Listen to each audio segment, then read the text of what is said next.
வணக்கம். நம்ம just cook சேனலை யூடியூப்பில் சப்ஸ்கிரைப் பண்ணியோ இல்லை ஃபேஸ்புக் பேஜை லைக் பண்ணியோ நீங்கள் ஃபாலோ பண்ணிக்கலாம். இந்த வீடியோவில் ரொம்பவே சுவையான சுலபமான ஆட்டு ஈரல் வறுவல் தான் எப்படி பண்ணுறதுன்னு நம்ம பார்க்க போகிறோம். ஒரு கடாயில் 2 ஸ்பூன் அளவுக்கு எண்ணெய் சூடு பண்ணிக்கலாம். எண்ணெய் சூடானதும் கொஞ்சமாக ஜீரகம் சேர்த்து அதில் வெடிக்க வச்சுக்கிறேன். ஜீரகம் நல்லா வெடித்ததும் இது கூடவே கொஞ்சமாக சின்ன வெங்காயம் நல்லா இந்த மாதிரி பொடியாக கட் பண்ணி சேர்த்துருக்கேன். இது கூடவே ஒரு கொத்து அளவுக்கு கருவேப்பிலை சேர்த்துட்டு நல்லா வதக்கிக்கலாம். வெங்காயம் வந்துட்டு ரொம்ப ப்ரௌன் ஆகணுன்ற அவசியம் இல்லை, லேசாக வதங்கினாலே போதும். அந்த சின்ன வெங்காயம் சேர்க்கும்போது இதோடைய டேஸ்ட்டே வந்துட்டு ரொம்பவே நல்லாயிருக்கும். இப்போ இது நல்லா ஓரளவு வதங்கிருச்சு. இது கூடவே ஒரு அரை ஸ்பூன் அளவுக்கு இஞ்சி பூண்டு விழுது சேர்த்துட்டு அதோடைய பச்சை வாசனை போகிற வரைக்கும் நல்லா வதக்கிக்கிறேன்.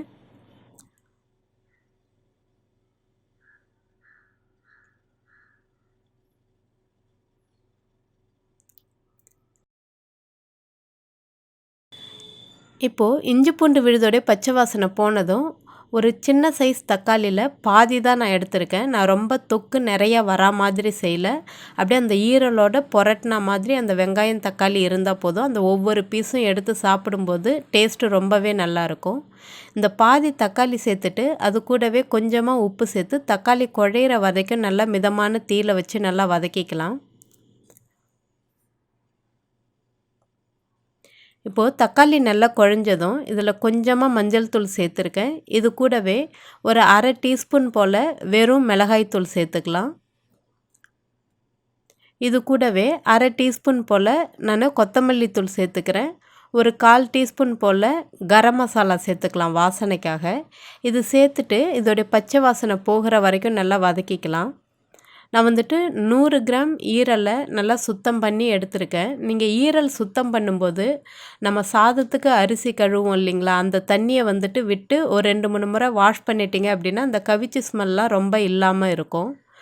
இப்போ இதை நான் கட் பண்ணி வச்சுருக்கிற ஈரலையும் நல்லா சுத்தம் பண்ணி இது கூட சேர்த்துட்டு நல்லா ஒரு பெரட்டிக்கலாம் இந்த மசாலா கூடவே.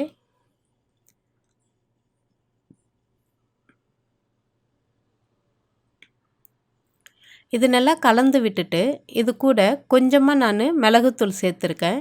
ஒரு டீஸ்பூன் அளவு மிளகுத்தூள் சேர்த்துக்கலாம். அப்போ தான் நல்லா காரமும் அதில் ஏறி இருக்கும், அது குளிர்ச்சியவும் கொடுக்கும் உடம்புக்கு.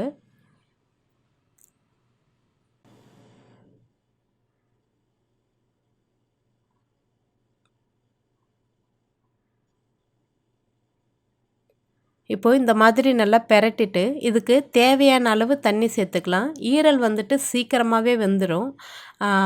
நார்மலாக கறி வேகிற டைமை விட ஈரலுக்கு வந்துட்டு கொஞ்ச நேரம் விட்டாலே போதும், சீக்கிரமாகவே வெந்துடும். அதனால் ஒரு அரை டம்ளர் அளவுக்கு தண்ணி சேர்த்துட்டு உப்பு மட்டும் கரெக்டாக இருக்கான்னு பார்த்துக்கோங்க. நம்ம ஏற்கனவே வெறும் மிளகாய்த்தூள் ஒரு அரை டீஸ்பூன் சேர்த்துருக்கோம், மிளகுத்தூளும் கொஞ்சமாக சேர்த்துருக்கோம். அதனால் காரம் கரெக்டாக நல்லாயிருக்கும். இது நல்லா ட்ரை ஆகிற வரைக்கும் நல்லா வேக வச்சுக்கலாம்.